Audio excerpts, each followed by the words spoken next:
Halo teman-teman. Halo juga. Halo juga. Nah, yo toh. Main ke Sumedang beli tahu. Cakep. Pulangnya makan durian. Cakep. Kembali lagi bersama kami di Rasan-Rasan. Nyambung nggak? Enggak, sebenarnya enggak enak didengar ya sebenarnya. Oh nggak apa-apa. Kamu ada batur nggak? Enggak ada. Ya udah.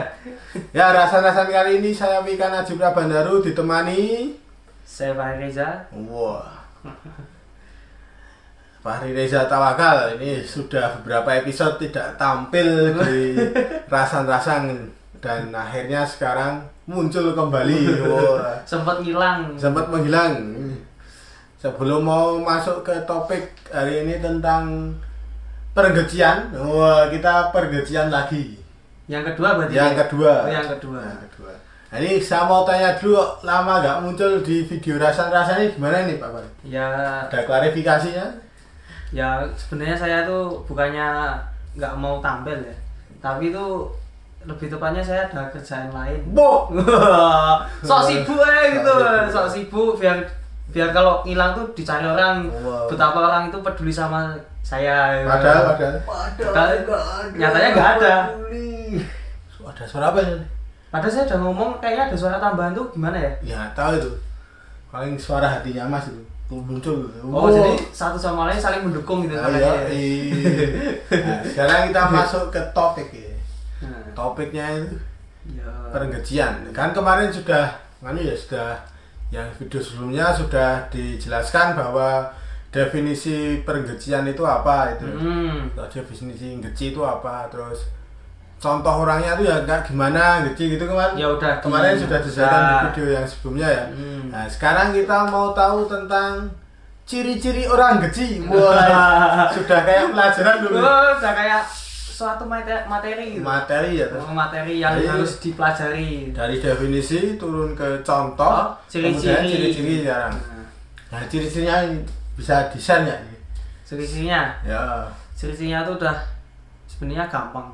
Gimana gampangnya? Sebenarnya itu kalau ciri-ciri geci itu udah kelihatan kok, dari mimik mukanya itu kalau mau berlaku itu udah kelihatan. Jadi ada orang, Anda sudah menilai. Ya, misalnya dia mau berkata A, jadi kita udah tahu apa yang mau dikatakan orang itu. Ah, itu. Jadi sudah katam ya Mas untuk Masnya itu. Yo, saya tuh sering banyak lah. Nggak usah nyebutin namanya, sering malah lebih dari satu orang gitu.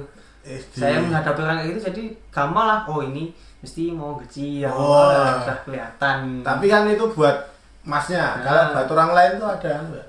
Ya, kalau buat orang itu saya itu kan udah ngasih tahu sebenarnya nggak susah. Jadi misalnya geci itu kan sebenarnya definisinya kan licik. Licik terus mau bohong lah, terus mau ngibulin temen. Nah, itu kan sebenarnya semuanya itu menjadi suatu kesatuan yang dinamakan geci. Wah.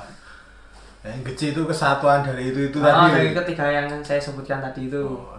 Lah kalau beli rokok nggak tahu pakai motornya sendiri itu geci atau bukan ya? Ada yang tanya nih tadi suara. Kalau misal beli tapi pakai minjem motornya orang itu geci nggak itu? Ya kan udah apa ya itu kalau misalnya gini. Misalnya kalau benar-benar tulus minta tolong misalnya ya yang mau beli rokok tapi minjem motornya temen kan ya itu kan dilihat dulu lah bahwa itu geci atau bukan. Oh gitu. Jadi kalau misalnya minta tolong misalnya mau minjem motor. Nah tapi kan kalau misalnya istilahnya itu kalau dia nggak bawa motor apa motornya kenapa kan ya itu bukan geci sih. Bukan geci itu. Bukan geci. Kalau dengan paksaan ini geci apa enggak dengan paksaan? Paksaannya gimana? Dia motornya kudu lah ini. Mah guys lupa nih kalau saya. Ya itu sebenarnya itu persepsi setiap orang sih. Jadi kalau misalnya wah kayak mau nyilih motornya atos. Wah, nyilih motornya. Ya geci itu gimana ya? Ya dilihatlah dari orangnya itu. Orangnya. Nah, terus sekarang masuk ke pertanyaan kedua ini. Pertanyaan kedua yaitu ada nggak kiat-kiat untuk menghadapi orang geci? Kiat-kiat menghadapi kiat-kiatnya itu ya udah misalnya kepaksanya kalau kita ngejeni temen itu ya udah nggak apa-apa kita misalnya kayak itu tadi misalnya kita dibullying temen bisa digejeni temen lah ya udah nggak apa-apa misalnya dalam suatu keadaan ya udahlah terlanjur kan. Jadi pasrah ya? Pasrah. Wah ini tapi ada tapi ya belum selesai. Suatu saat mungkin kita bisa membalas orang tersebut. Dendam ini tiba. Bukan dendam. Bukan dendam. Jadi setiap orang itu kan mesti kepikiran, wah asem nyaut digejeni terus ya. Terus? Nah mesti kan so tak balas sih Nah mesti kan gitu kan. Mesti kan udah kepikiran mesti Mas Wikan sudah kepikiran kan, wah asem yang digejeni Fahri.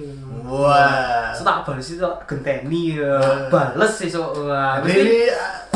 Mesti kan yaudah lah, mesti yaudah gitu aja terus. Misalnya saya ngibulin lah ngejeni Mas Wikan ngejeni udah muter gitu. Gak ada habisnya. Ya. Jadi kalau tipsnya dari Mas Fahri untuk kalau di ngejeni itu pasrah gitu. Pasrah, yaudahlah. Pasrah dengan dendam. Kalau marah-marah juga enggak ada gunanya, udah ngapain. Wah, terus ini ada rencana untuk enggak? Ngejenin orang enggak ini? Kalau saya tuh tipenya enggak suka sih ngejenin orang. Enggak suka. Jadi kalau saya tuh istilahnya ya udahlah kayak itu tadi.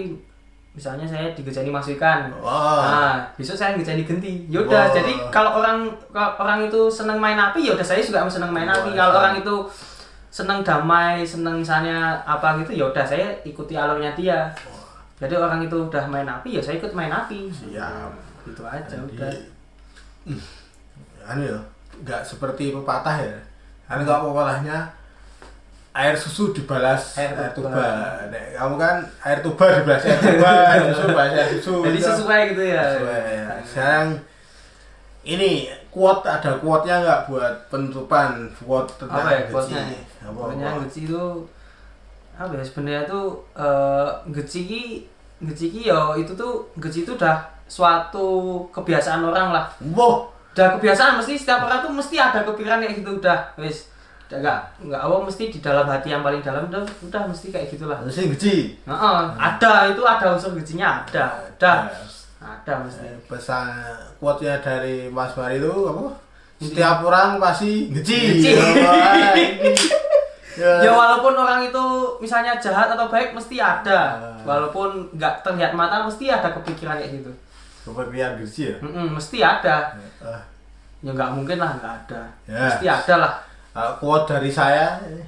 Apa nih? Gajilah pada tempat yang telah disediakan. Berarti buang sampah pada tempatnya gitu. Iya. Jadi semua itu ada tempatnya. Gaji pun ada tempatnya. Ya berarti gaji kepada orang yang ada. Maksudnya itu tempatnya gaji ra ngerti nanti. Yang penting ning tempatnya. Ya tempatnya kan gaji ke orang atau misalnya gaji ya orang kudu ke orang. Lah, gaji ke alam ya bisa. Oh iya. Bisa juga sih. Ya wis. Kita tutup rasan-rasan kali ini tentang pengertian kedua. Besok kalau ada ketiga kita akan tag lagi ya. Terus kalau ada request terus saya bilang. Kita cukupkan. Terima kasih.